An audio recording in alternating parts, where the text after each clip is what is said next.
अनेक समय आम से शब्द को बारंबार व्यवहार कर राष्ट्र निर्माण तो मन को निहाती प्रश्न आसो ये राष्ट्र निर्माण कौन साधा भाव आम कह राष्ट्र निर्माण राजनीति विज्ञान विषय वस्तु एक प्रसंग एक गुरुत्वपूर्ण प्रसंग तो राष्ट्र निर्माण साधा भाव कहले एक प्रक्रिया को बुझाए it's a political and emotional process जहाँ द्वारा से राष्ट्र भितर थिबा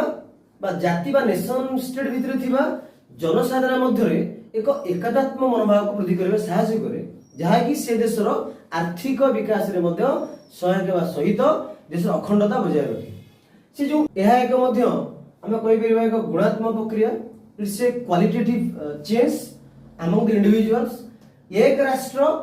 चिंताधारा नहीं मनोभाव जनता मध्य जागृत हेले एक राष्ट्र निश्चित भाव में आर्थिक विकास हो पारे तेणु राष्ट्र निर्माण एक आवेगात्मक चिंताधारा